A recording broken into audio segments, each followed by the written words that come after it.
Hello दोस्तों, स्वागत है आपका हमारी साइंस क्लासेस में। उम्मीद है आप लोग स्वस्थ होंगे। हम लोगों ने एक सीरीज स्टार्ट की थी प्रैक्टिस की मार, इस बार शीटेड पार्ट, जिसके 2 वीडियोस कंप्लीट हो चुके हैं। जिन दोस्तों ने अभी तक 2 वीडियोस नहीं देखे वो ज़रूर देख लीजिएगा। आज हम सीरीज का तीसरा पार्ट डिस्कस करने जा रहे हैं। तो पहले की बात करते हैं। फर्स्ट गिवन कर रखा है, which of the following is most effective mode of teaching learning. निम्न में से अध्यापन अधिगम का सबसे प्रभावशाली माध्यम कौन हो सकता है या फिर कौन सा है। तो अब ऑप्शंस की बात करते हैं। सबसे पहला ऑप्शन गिवन कर रखा है, विषय वस्तु को यत्रवत याद करना, रोट मेमोराइजेशन ऑफ कंटेंट। अब यहाँ पे देखो, ये जो टर्म लिखा हुआ है रोट मेमोराइजेशन, ये हमने बताया है कि आप 2 वीडियोस में देखेंगे तो उसमें कई बार हमने ये डिस्कशन किया है कि कुछ ऐसे वर्ड्स होते हैं जो नेगेटिव होते हैं, और ये जो नेगेटिव वर्ड्स होते हैं वो अधिगम में हमेशा नकारात्मक प्रभाव डालते हैं, तो इनको कभी भी पॉजिटिव वे में नहीं लेना है। तो जब भी पॉजिटिव की बात की गई हो तो ऐसे वर्ड्स को देख करके ही उस ऑप्शन को एलिमिनेट कर दीजिएगा आप एग्जाम हॉल में। तो फर्स्ट ऑप्शन रोट मेमोराइजेशन की बात की गई है, तो ऐसा बिल्कुल नहीं होगा, इससे कभी भी शिक्षा प्रभावशाली नहीं बन पाएगी। तो फर्स्ट ऑप्शन गलत हो गया। दूसरा है exploration of relationship between concepts, संकल्पनाओं के बीच संबंध खोजना। बिल्कुल, ये जो ऑप्शन सेकंड है ये आपको सही दिख रहा होगा, क्योंकि जो संकल्पनाओं का जो चीजें पढ़ाई जा रही हैं बच्चों को, उनको यदि एक माध्यम से बच्चा समझ नहीं पा रहा है तो अब कोई ऐसा दूसरा माध्यम बताइए जिसके माध्यम से वो क्या करे, उन दोनों में संबंध स्थापित कर सके और फिर उसके बारे में बेहतर से बेहतर जो है कह सकते हैं चीज़ों को वो समझ सके। तो ऑप्शन सेकंड सही हो जाएगा। अदर ऑप्शन भी चेक कर लेते हैं। तीसरा गिवन कर रखा है कि ऑब्जर्वेशन विथआउट एनालिसिस, बिना विश्लेषण के अवलोकन करना।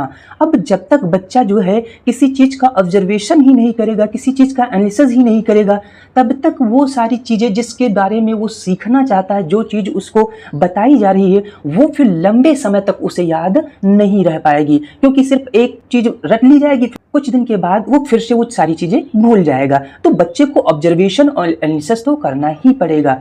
तो ये भी ऑप्शन गलत हो जाएगा।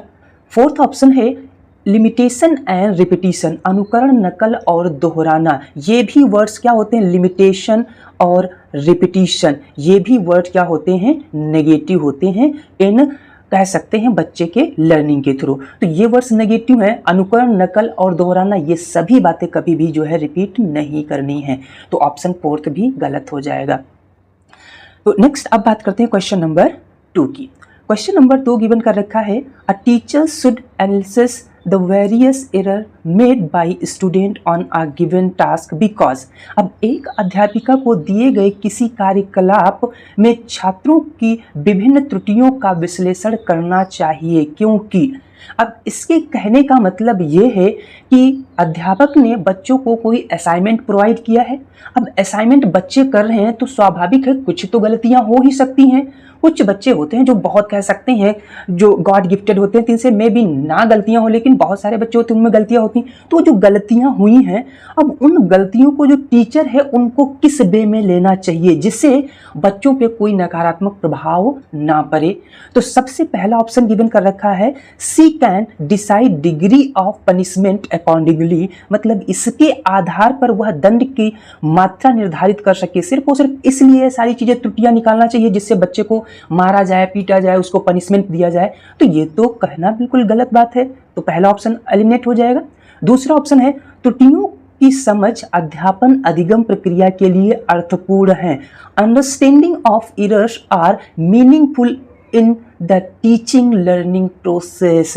बिल्कुल, ये जो त्रुटियां हो रही हैं, अब इनको टीचर को क्या करना चाहिए, उनको सही करके बच्चे को बताना चाहिए कि हाँ ये गलती ऐसे हुई है, इसका ऐसे सलूशन किया जाएगा। और यदि वो ऐसा नहीं करता है तो अध्यापन अधिगम में ये जो गलतियां हैं तो वो कहीं ना कहीं अर्थपूर्ण जो है साबित होंगी और उसके अधिगम में व्यवधान आ जाएगा। तो ऑप्शन नंबर सेकंड ही आपका सही हो जाएगा। अदर 2 ऑप्शन की बात करते हैं तो she can segregate those who made more error in comparison to others, इसके आधार पर वह ज्यादा त्रुटियां करने वाले छात्रों को दूसरे छात्रों से अलग कर सकती है। अब कहने का मतलब ये है, अब वो गलतियां इसलिए निकालती है, जितनी सारी गलतियां बच्चों में निकल गई हैं तो अब जिसकी गलतियां ज़्यादा है उसको एक ग्रुप में कर देना और जिनमें गलतियां कम है उनको एक ग्रुप में कर देना। तो अब इससे भी अधिगम में बहुत बड़ा प्रभाव पड़ेगा, क्योंकि बच्चों के बीच में अब भेदभाव जैसी भावनाएं बन जाएंगी। तो भेदभाव बिल्कुल नहीं रखना है, तो ऑप्शन थर्ड भी आपका गलत हो जाएगा। नेक्स्ट बात करते हैं ऑप्शन नंबर 4 की। Learning is slowly based on correction of error. अधिगम केवल त्रुटियों के शोधन पर ही निर्भर करता है। अब जो अधिगम बच्चों को बताया जा रहा है, पढ़ाया जा रहा है, वो सिर्फ और सिर्फ त्रुटियों पर ही निर्भर करता है, ये तो कहना बिल्कुल गलत होगा, क्योंकि सिर्फ त्रुटियों को ही बताया जाए और जब कॉन्सेप्ट ही नहीं बताया जाएगा तो इससे जो अधिगम है वो सुचारू रूप से नहीं चल पाएगा। तो ऑप्शन 4 भी गलत हो जाएगा। इसका मतलब ऑप्शन सेकेंड ही आपका एकदम सही है। नेक्स्ट बात करते हैं क्वेश्चन नंबर 3 की। क्वेश्चन नंबर 3 गिवन कर रखा है, it is difficult for children to learn when. बच्चों को सीखने में कठिनाइयां होती हैं जब एक ऐसी कक्षा जिसमें जो बच्चों को कहीं ना कहीं दिक्कतें आ रही हैं। तो वो कौन सी परिस्थिति है जिसमें बच्चे ज़्यादा कंफ्यूज्ड होते हैं, उनको समझने में जो है डाटा जो बताया जा रहा है वो दिक्कत आ रही है, तो वो आपको बताना है। तो सबसे पहला ऑप्शन गिवन कर रखा है, information is presented in disconnected chalks. I mean सूचना अलग अलग टुकड़ों में प्रस्तुत की जाए। बिल्कुल ऑप्शन फर्स्ट ही आपका सही दिख रहा है, क्योंकि यदि सूचनाओं को अलग अलग टुकड़ों में डिवाइड कर दिया जाएगा तो इससे बच्चा जो है कंफ्यूज हो जाएगा। चलो कुछ हद तक मान सकते हैं कि छोटा छोटा पैसेज बना लिया जाए, उसे समझाया जाए, लेकिन अब यहाँ पे अलग अलग टुकड़ों में प्रस्तुत करने की बात है। तो प्रस्तुत करने का मतलब ये है, कहीं आप पहला पैसेज पढ़ा दे रहे हो और कहीं आप लास्ट पैसेज पढ़ा दे रहे हो, फिर कहीं बीच का पैसेज पढ़ा रहे हो, तो इससे बच्चा क्या हो जाएगा, कंफ्यूज हो जाएगा और वो चीजों को एक दूसरे से सही से लिंक नहीं कर पाएगा।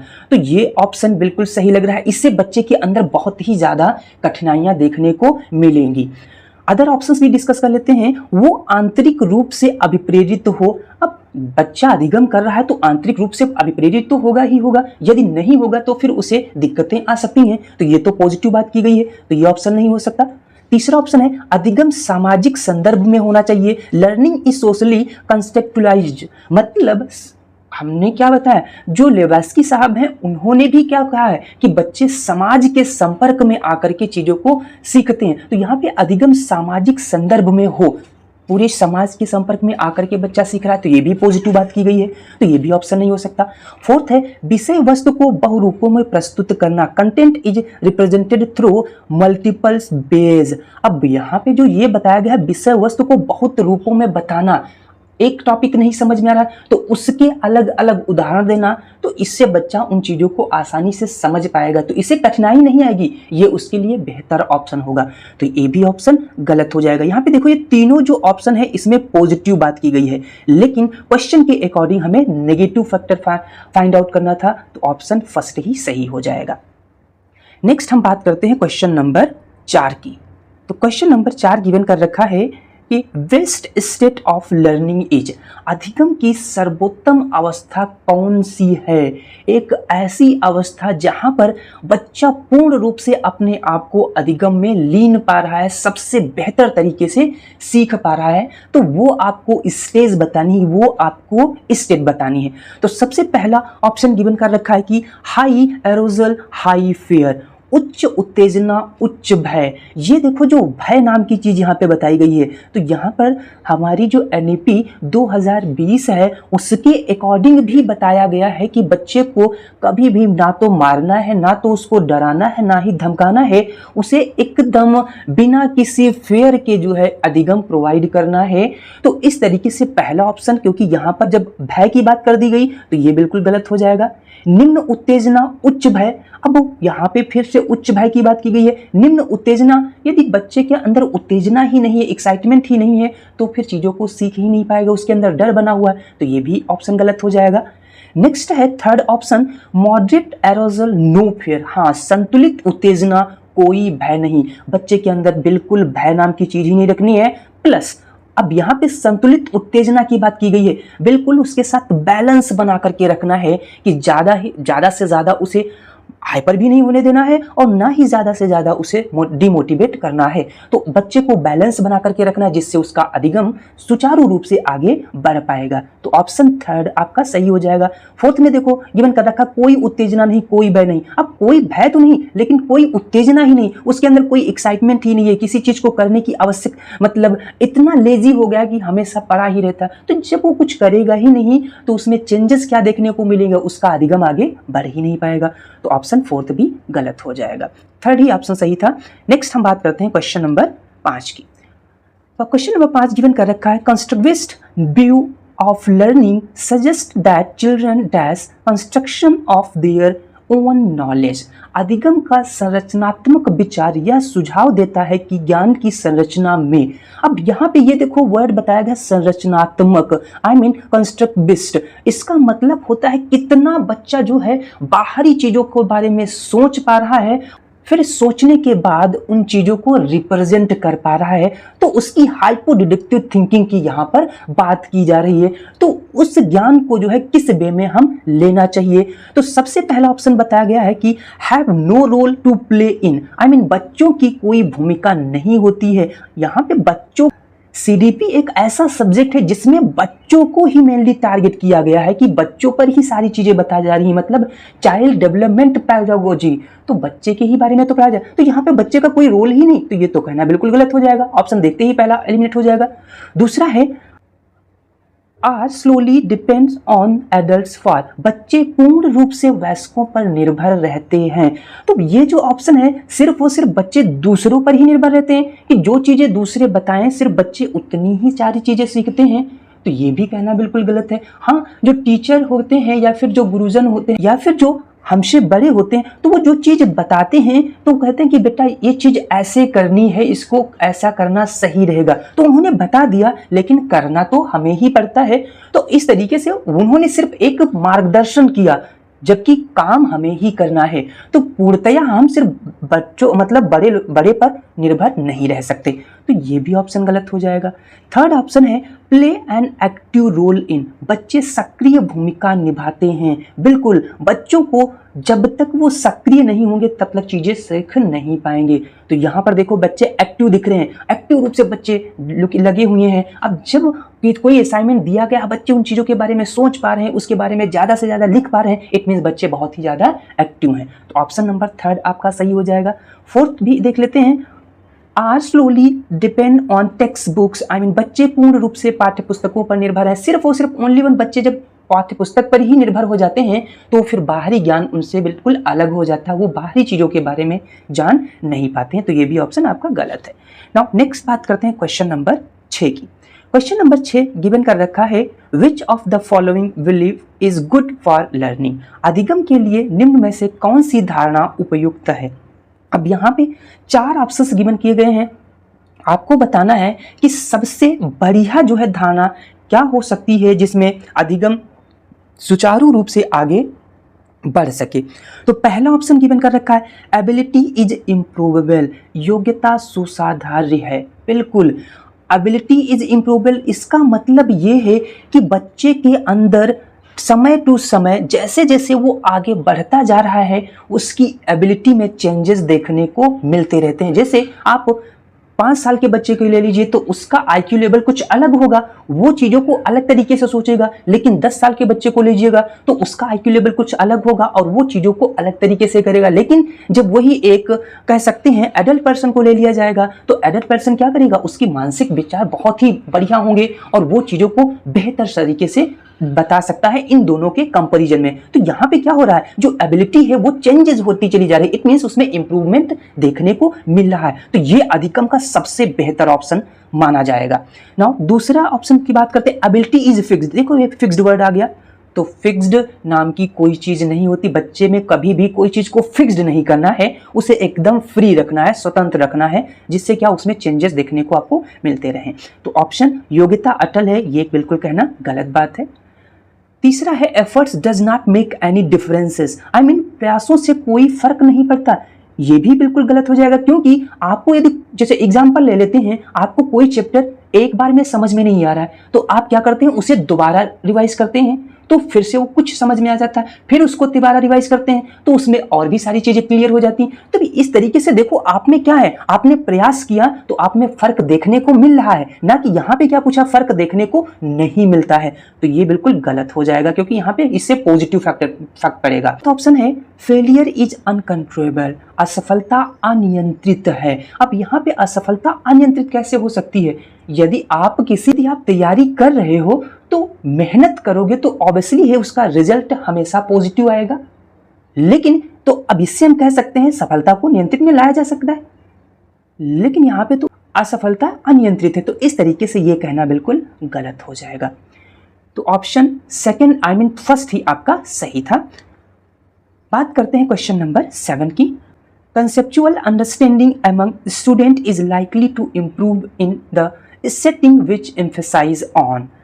निम्न में से कौन सी परिपाटी विद्यार्थियों में संकल्पनात्मक समझ में बढ़ोतरी करने में सहायक होगी? अब एक ऐसा आपको माध्यम बता जो उनकी कंसेप्चुअल अंडरस्टैंडिंग है वो कैसे बढ़ जाए, जिससे बच्चे बाहरी चीजों को अच्छे से कैप्चर करके अपने शब्दों में उन चीजों को बता सकें। तो सबसे पहला ऑप्शन बताया गया है कि कंपटीशंस, प्रतिस्पर्धाएं आधारित प्रतिस्पर्धाएं, ज़्यादा से ज़्यादा बच्चों को कंपटीशन मतलब प्रोवाइड करना, उनके बीच में जो है बार बार जो है प्रतिस्पर्धा वाली परीक्षाएं मतलब हेल्प करवाना, जिससे क्या हो उनके अंदर जो है इंप्रूवमेंट। तो ये चीज़ों से बच्चे में क्या कह सकते हैं, एक प्रैक्टिस तो हो जाएगी, लेकिन जो बाहरी सोच होगी, जो बाहरी जो चीज़ों का ज्ञान होगा वो फिर रुक जाएगा। तो इससे उनकी जो कॉन्सेप्चुअल अंडरस्टैंडिंग है वो क्लियर नहीं हो पाएगी। तो ये ऑप्शन गलत हो जाएगा। दूसरा है टेक्स्ट बुक सेंट्रिक पेडागोजी, पाठ्य पुस्तक केंद्रित शिक्षा शास्त्र। सिर्फ और सिर्फ बच्चों को किताबी ज्ञान ही देना है और बाहरी चीजों से बिल्कुल रिलेट नहीं किया गया है। तो हमें तो यहाँ पर वो सारी चीजों को संलग्न करना है जिससे उसके पूरे ओवरऑल कंसेप्चुअल जो अंडरस्टैंडिंग है वो अच्छे से डेवलप्ड हो जाए। तो ये बिल्कुल ऑप्शन गलत हो जाएगा। तीसरा ऑप्शन है बारंबार परीक्षाएं, फ्रीक्वेंट एग्जामिनेशन, बार बार मतलब हफ्ते में 2 बार टेस्ट लेना और बार बार महीने में जो है एग्जाम्स करवाना। तो इससे बच्चा बहुत ही ज़्यादा कंफ्यूज हो जाता है और उसे वो सिर्फ और सिर्फ अपने किताबी ज्ञान में ही लगा रहता है, बाहरी चीज़ों में वो सोच पा ही नहीं पा रहा है। तो ये भी ऑप्शन गलत हो जाएगा। फोर्थ ऑप्शन है इंक्वायरी एंड डायलॉग, अन्वेषण और संवाद। बिल्कुल, जितना ज़्यादा बच्चा पूछेगा उतना ही उसके अंदर इंप्रूवमेंट देखने को मिलेगा, क्योंकि पूछ रहा है कोई चीज़, इसका मतलब उसके अंदर डाउट आ रहे हैं, वो चीज़ों को समझने की कोशिश कर रहा है। जब तक बच्चे के अंदर डाउट नहीं आते हैं, इट मीन्स उसका अधिगम सुचारू रूप से नहीं चल पा रहा है, वो फिर चीज़ों को कहीं ना कहीं बचाने की कोशिश कर रहा है। तो उसे इंक्वायरी बहुत ही ज़्यादा, फिर उसके बाद डायलॉग संवाद, बच्चों के बीच में बहुत ही ज़्यादा जितना हो सके वो ग्रुप डिस्कशन करवाना चाहिए, आपस में वार्तालाप करवाना चाहिए, जिससे क्या हो वो अपने अलग अलग जो है माहौल से आ रहे हैं, अपने अलग अलग संप्रदायों से आ रहे हैं, तो वो अपनी अपनी बात को एक दूसरे को शेयर करेंगे, जिससे क्या होगा उन बच्चों में हर एक चीज़ के बारे में जानकारी मिल पाएगी। तो ऑप्शन फोर्थ आपका एकदम सही हो जाएगा। नेक्स्ट बात करते हैं क्वेश्चन नंबर 8 की। तो क्वेश्चन नंबर 8 गिवन कर रखा है, During a task, Saina is talking to herself about ways she can proceed on the task. According to Levesky's ideas on language and thought, this kind of private speech is a sign of। एक कार्य के दौरान साइना स्वयं से बात कर रही है और कि वह कार्य पर किस प्रकार प्रगति कर सकती है। लेवेस्की के भाषा और चिंतन सोच के बारे में दिए गए विचारों के अनुसार इस तरह का जो व्यक्तिवाद है, व्यक्ति जो बातें कर रही है वो क्या दर्शाता है। तो जब हम लेवेस्की साहब की बात करते हैं तो इन्होंने क्या बताया है कि बच्चे जो है समाज का आईना होते हैं, बच्चे समाज के ही संपर्क में आकर के चीज़ों को सीखते हैं। तो अलग अलग फेजेस में ये इनमें विकास देखने को मिलता है, इनके लर्निंग के जो स्टेप्स होते हैं। तो फर्स्ट ऑफ ऑल स्टेज में क्या था, इनका फैमिली परिवार रहता था और समाज रहता था। अब परिवार में बच्चा जो है मेनली देखा जाए तो 2 से 3-4 साल तक रहता है बच्चा, तो वो घर के अंदर ही रहता है, चीज़ों को सीखता है और अपने परिवार के साथ ही बना रहता है। फिर वो अब थोड़ा सा बड़ा हो जाता है, जब कह सकते हैं 5 से 10 साल के बीच में पहुंचता है, तो अब वो समाज के बाहर समाज में पहुंचता है, चीज़ों को देखता है और देखने के बाद वो जब घर के अंदर आता है तो फिर से अब उन चीज़ों को करने की कोशिश करता है। अब लेकिन उसने एक बार वो चीज़ को देखा है, अब देखने के बाद जब घर पे वो करता है तो अब उसके अंदर कन्फ्यूजन बनता है। कन्फ्यूजन बनने पर अब वो अपने आप से बातें करता है कि यार ये चीज़ ऐसी थी, नहीं ये चीज ऐसी थी, तो ऐसे बहुत सारे उसके मन में क्वेश्चंस बनते चले जाते हैं, क्योंकि अभी उस चीज के बारे में उसे पूर्ण रूप से जानकारी नहीं है। इट मीन्स वो अभी अपरिपक्वता की अवस्था में है। तो यही बताना है कि ये जो कहानी बताई गई ओवरऑल कि साइना स्वयं से बात कर रही है, इट मीन्स उसका अभी जो ज्ञान है, जो उसका अधिगम है, वो अभी अपरिपक्व है। तो अब ऑप्शंस की बात करते हैं। तो सबसे पहला ऑप्शन गिवन किया है कॉग्निटिव इमेच्योरिटी, संज्ञानात्मक अपरिपक्वता। बिल्कुल पहला ही ऑप्शन आपको सही दिख रहा है, क्योंकि संज्ञानात्मक क्या है, अपरिपक्वता है। अभी वो अपरिपक्व है क्योंकि अभी उसको पूर्ण रूप से उसके बारे में जानकारी नहीं है। अदर ऑप्शन भी पढ़ लेते हैं। सेल्फ रेगुलेशन, ये जो सेकंड ऑप्शन है सेल्फ रेगुलेशन, अब इसमें क्या है, बच्चा तो कह सकते हैं थर्ड स्टेज पे पहुंच जाता है, जो अपनी रेपुटेशन बचाने की कोशिश करता रहता है, अपने आप को बचाने की कोशिश, मम्मी की मार से बचने की कोशिश करता रहता है, समाज में कोई गलती की है तो उससे वो अपने आप को छिपा लेता है। तो ये सारी चीजें किस में आ जाती हैं, सेल्फ रेगुलेशंस में आ जाती हैं। तो ये ऑप्शन नहीं। फिर है ईगोसेंट्रिसिज्म, आई मीन आत्म केंद्रिता। अब ये जो थर्ड पॉइंट है ईगोसेंट्रिसिज्म, अब ये ईगोसेंट्रिज्म बहुत सारे बच्चों आजकल हम अपनी हमेज में देखते हैं, या फिर जो बच्चे एडोलेसेंस की ड्यूरेशंस में होते हैं उनमें ईगोसेंट्रिज्म जो चीजें बहुत ज्यादा देखने को मिलती हैं, कि सपोज उनको किसी चीज के बारे में नहीं पता है और एक छोटा बच्चा है उसको उसके बारे में पता है। अब जब कोई चीज दूसरे पूछता है तो उसको लगता है इस बच्चे से मैं पूछूंगा तो इससे हमारा ईगो हर्ट हो जाएगा, तो वो उन चीजों को जानने की कोशिश नहीं करता। तो इससे वो कहीं ना कहीं उस जानकारी में असफल रह जाता है, क्योंकि वो अपने ईगो के बचाने के चक्कर में उसके बारे में बिल्कुल जान नहीं पाता है। तो ये भी ऑप्शन गलत हो जाएगा। फोर्थ है साइकोलॉजिकल डिसऑर्डर, मनोवैज्ञानिक विकार। अब साइकोलॉजिकल डिसऑर्डर की तो यहाँ पे बिल्कुल बात ही नहीं की है, क्योंकि यदि बच्चा कोई साइकोलॉजिकल डिसऑर्डर के फॉर्म में है, उससे वो ऐसी समस्याओं से जूझ रहा है, तो उसका अधिगम परिपूर्ण रूप से चल ही नहीं पाएगा। तो इसकी तो यहाँ पे कोई बात ही नहीं की गई थी, तो ये भी ऑप्शन गलत है। तो ऑप्शन फर्स्ट ही आपका क्लियर आई मीन सही है। नाउ नेक्स्ट बात करते हैं क्वेश्चन नंबर 9 की। गिवन का रखा है evaluation practice should aim at, मूल्यांकन पद्धतियों का लक्ष्य होना चाहिए। ये जो मूल्यांकन शब्द है, आप अपनी कक्षाओं में देखते होंगे टीचर टेस्ट लेते हैं, या फिर नाम सुना होगा कि बच्चों का इंटरव्यू लिया जाता है, एग्जाम्स करवाए जाते हैं। ये सब क्या है, एक मूल्यांकन ही तो है। इससे क्या है, बच्चे के अंदर क्या एबिलिटी है उसको चेक किया जाता है, क्या गलतियां हैं उसको फाइंड आउट किया जाता है, फिर उनका सल्यूशन निकाला जाता है। तो वही सबसे लक्ष्य होना चाहिए। क्या होना चाहिए, तो ऑप्शन सबसे पहला गिवन कर रखा है कि लेबलिंग ऑन स्टूडेंट, विद्यार्थियों को नामांकित करना, बच्चों को लेबल्ड बना देना, मतलब टेस्ट लेना फिर उसके बाद बता देना कि ये बच्चा फर्स्ट आया, ये सेकंड आया, ये थर्ड आया है। अब ये हमेशा ऐसे ही लेबल्ड में रहेगा, इसमें और कोई चेंजेस नहीं आएंगे। तो ये तो गलत हो जाएगा, ये तो एकदम मुहैया तरीका हो जाएगा।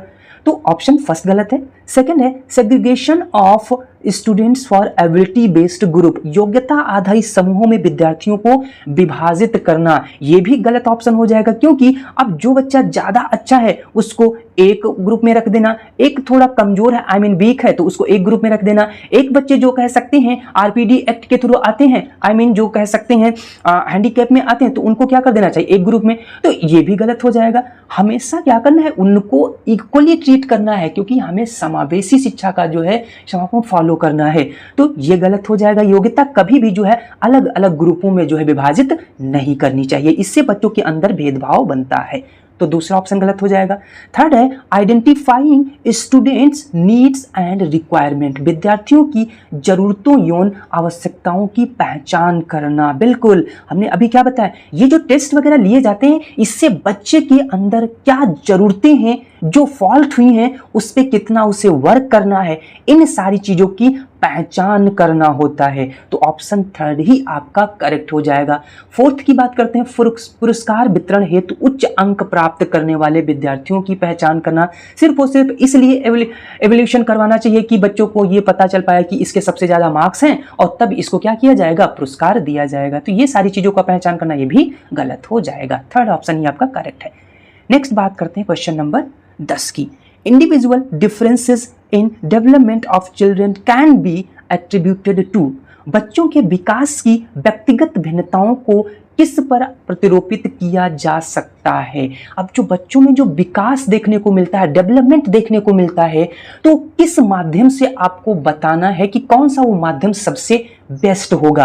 पहला बताया केवल आनुवांशिकता पर, मतलब हेरिडिटी। बच्चों में विकास सिर्फ और सिर्फ हेरिडिटी के ही माध्यम से होता है। जो उनके जन्मजात जो गुणसूत्र वगैरह है उन्हीं के ट्रेड पर ही बताया जा सकता है कि इसमें सारे चेंजेस देखने को मिलते हैं। तो ऐसा कुछ मायने में हम कह सकते हैं कुछ जेनेटिकली ऐसी चीजें होती हैं जो बच्चों में देखी जाती हैं, लेकिन कुछ ऐसी भी चीजें होती हैं जो बच्चे समाज में आकर के, पर्यावरण के मतलब रेफरेंस में आकर के चीजें उनमें चेंजेस देखने को मिलते हैं। तो इस तरीके से सिर्फ और सिर्फ हम हेरिडिटी को ही जो है प्रेफरेंस नहीं दे सकते। दूसरा है केवल पर्यावरण पर, इन्वायरमेंटल ओनली। तो इन्वायरमेंट पर ही हम सिर्फ और सिर्फ नहीं बता सकते कि सिर्फ और सिर्फ पर्यावरण के संपर्क में ही आकर के उसमें जो है डेवलपमेंट देखने को मिलेगा, ये भी ऑप्शन गलत हो जाएगा। थर्ड है ना आनुवांशिकता पर ना पर्यावरण पर, नाइदर हेरिडिटी नॉर इन्वायरमेंट। अब यहां पर दोनों की बात नहीं की गई। अब दोनों की बात नहीं की गई, इट मींस बच्चा एकदम क्या हो जाएगा, जीरो लेवल पर आ जाएगा, उसमें कोई चेंज ही नहीं देखने को मिलेगा, उसमें कोई डेवलपमेंट ही नहीं देखने को मिलेगा। तो ये भी बिल्कुल कहना गलत हो जाएगा। फोर्थ ऑप्शन है interplay of heredity and environment, आनुवांशिकता एवं पर्यावरण की पारस्परिकता। बिल्कुल कुछ चीजें होती हैं जो बच्चा जन्म लेता है, फिर उसके बाद उसके पेरेंटल कुछ चीजें उसके अंदर आती हैं, फिर उसमें जैसे कि हाइट वगैरह का आप मार्जिन देखते हो कि किसी के पापा जो है बड़े मतलब हाइट में छोटे होते हैं, तो उनके मतलब बच्चे भी मेनली देखा जाता है कि हाइट में छोटे होते हैं, लेकिन वो फर्स्ट मतलब जनरेशन की बात होती है। सेकंड जनरेशन में पहुंचते हैं तो कुछ उसमें चेंजेस देखने को मिलते हैं, लेकिन थर्ड स्टेज में पहुंचते हैं तो थर्ड जनरेशन में बहुत सारे चेंजेस उसमें देखने को मिल जाते हैं। तो सिर्फ और सिर्फ हेरिडिटी को देखा गया, फिर उसके बाद पर्यावरण की बात की जाती है। तो पर्यावरण के संपर्क में आकर के बहुत सारी चीजें, जैसे जो बच्चे यूपीपी वगैरह की तैयारी करते हैं तो उनको बताया जाता है कि बेटा तुम्हारी हाइट नहीं बढ़ती है तो आप छोटे पर ही क्या करिए, किसी पेड़ वगैरह में लटकना स्टार्ट कर दीजिए। लटकने से क्या होता है, आपकी बोन्स थोड़ा सा मतलब कह सकते हैं स्मूथ बन जाती हैं और इससे आपकी हाइट बढ़ जाती है, थोड़ा सा मतलब फर्क पड़ता है। तो ये सारी चीजें किसमें, पर्यावरण के संपर्क में ही आकर के तुम ही। तो ये ऑप्शन आपका फोर्थ वाला बिल्कुल सटीक दिख रहा है कि आनुवांशिकता एवं पर्यावरण की पारस्परिकता पर ही जो सारी चीजें ये देखने को मिलता है। तो उम्मीद है आपको जो ये 10 मोस्ट एक्सपेक्टेड सीडीपी के क्वेश्चंस बताए गए वो समझ में आए होंगे। इसमें से ज़्यादा क्वेश्चन आपको आगामी परीक्षाओं में देखने को मिलेंगे। हमने 2 पार्ट ऑलरेडी डिस्कस कर लिए हैं इस सीरीज के कि प्रैक्टिस की मार, इस बार शीटेड पार। तो जिन भाइयों ने अभी तक वो वीडियोस नहीं देखे हैं वो जरूर देखिएगा। सीडीपी जो आपके सीटेट में पूछी जा रही वो 30 मार्क्स की ही पूछी जाती है, तो ये 30 क्वेश्चंस में ज़्यादा से ज़्यादा चांसेस हैं आपको 2 से 3 क्वेश्चंस जरूर देखने को मिलेंगे ही एज इट इज, और ज़्यादा मिलेंगे जिनका पैटर्न सेम होगा, बस उनकी लैंग्वेज क्या होगी, कुछ आपको चेंजेस देखने को मिल सकती है। तो यदि चैनल अभी तक सब्सक्राइब नहीं किया तो जरूर सब्सक्राइब कर लीजिएगा, क्योंकि अपकमिंग जितने भी सीरीज के पार्ट्स हैं वो आपको इसी चैनल पे मुफ्त मिलते रहेंगे। तो मिलते हैं अगले पार्ट में सीरीज का अगले वीडियो के साथ, तब तक के लिए जय हिंद।